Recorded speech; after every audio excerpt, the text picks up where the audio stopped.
Assalamualaikum dan salam sejahtera. Bertemu lagi dalam mata pelajaran Bahasa Melayu tahun 5. Tema kita pada hari ini ialah keharmonian dan aktiviti yang akan dijalankan ialah membuat layang-layang kertas.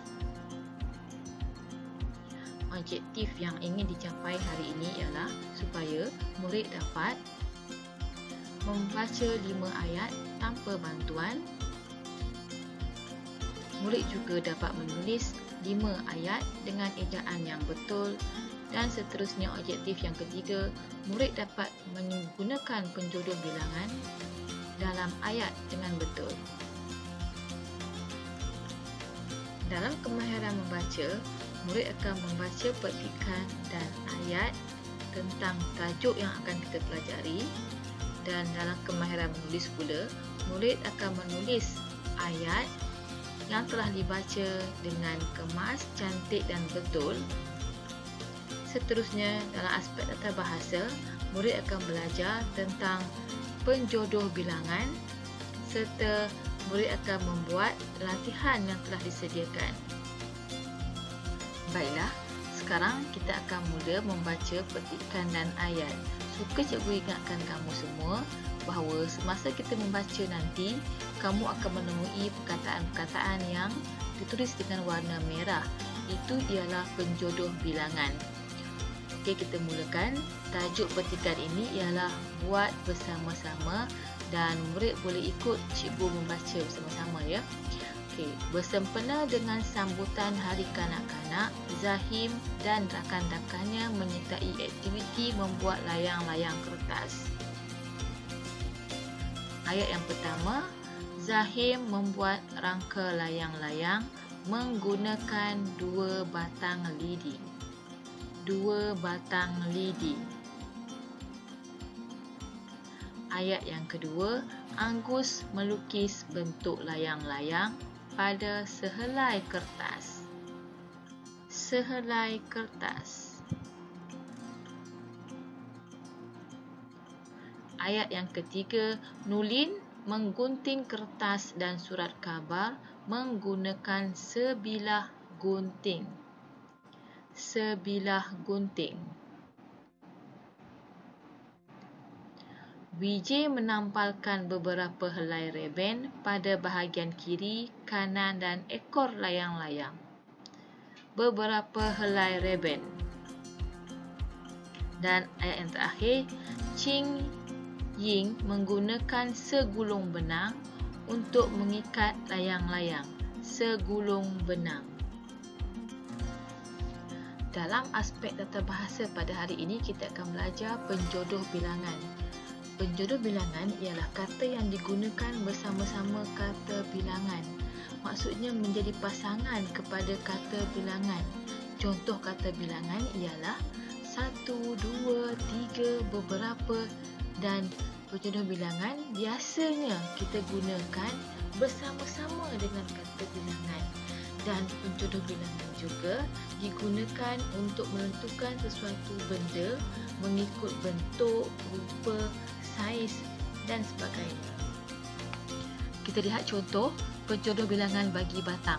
Batang digunakan untuk benda yang mempunyai ciri-ciri yang panjang. Contoh, sungai, sebatang sungai. Pokok, sepohon pokok. Untuk kayu, sebatang kayu. Dan juga pensel.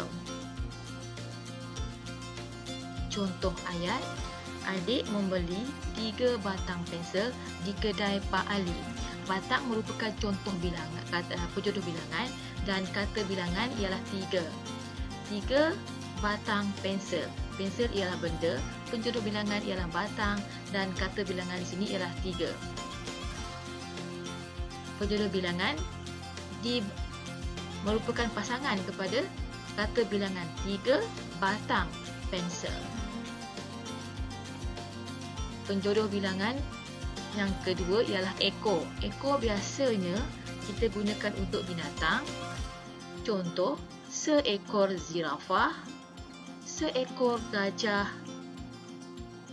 2 ekor arnab, seekor singa, seekor rusa dan seekor musang. Contoh ayat, 5 ekor arnab Pakcik Razak telah dicuri malam tadi. 5 ialah kata bilangan, ekor ialah penjodoh bilangan. Jadi 5 ekor arnab Pakcik Razak telah dicuri malam tadi. Penjodoh bilangan bagi biji. Biji biasanya digunakan untuk benda yang kecil dan bulat. Contoh, bola, apple, kek dan cawan. Contoh ayat, Salina menempah 2 biji kek sempena sambutan hari lahirnya yang ke-30. 2 ialah kata bilangan dan penjodoh bilangan di sini ialah biji. 2 biji kek. Buah pula biasanya kita gunakan untuk buku, kereta dan juga rumah. Ini ialah contoh-contoh ya. Dan lihat contoh ayat.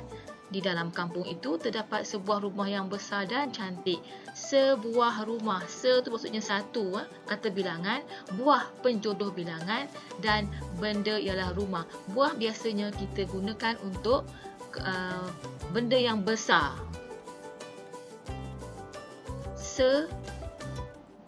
Sebuah rumah.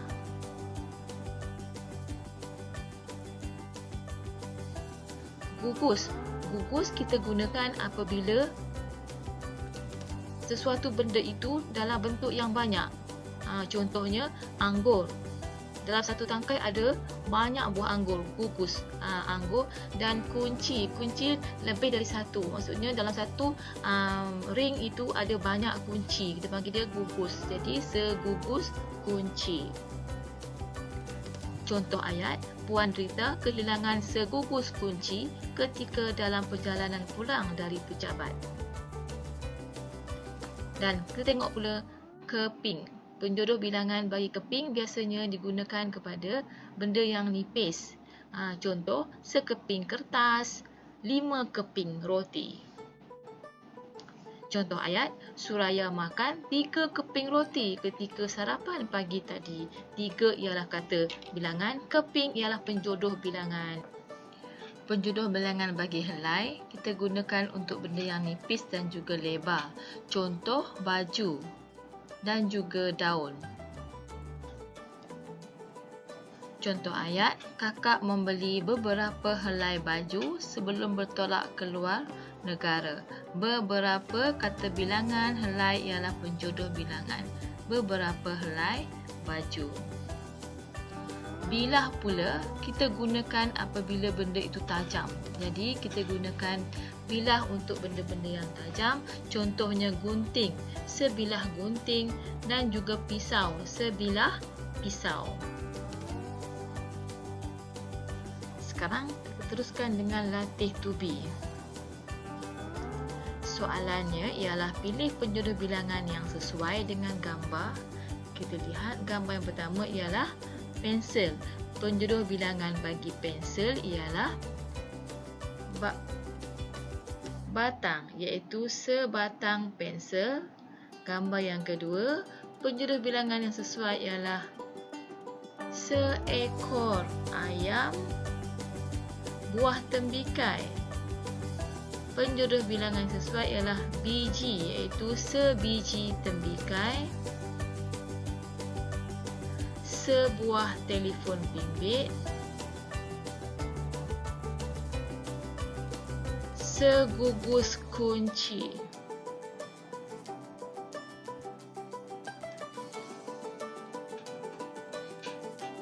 Seterusnya, soalan yang pertama, terdapat tempat kosong dewan di Taman Kesidang.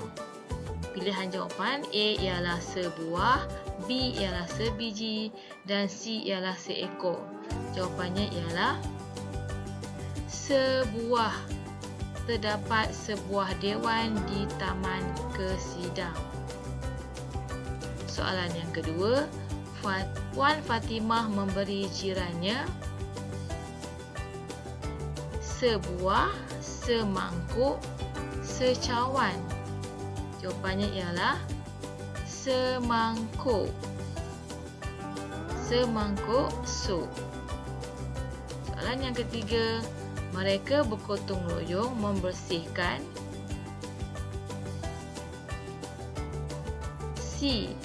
sebatang sungai. Soalan yang keempat, penduduk kampung menyelamatkan seekor kerbau yang terjatuh ke dalam parit. Dan soalan yang kelima, penduduk kampung menyelamatkan seekor kerbau yang terjatuh ke dalam parit.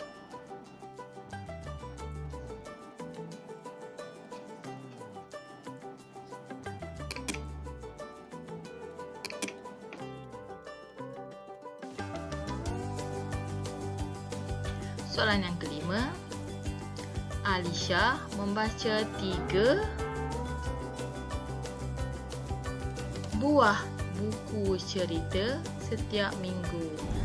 Baiklah, setakat ini saja pelajaran kita pada hari ini. Kita jumpa lagi pada minggu hadapan. Sekian, terima kasih dan Assalamualaikum.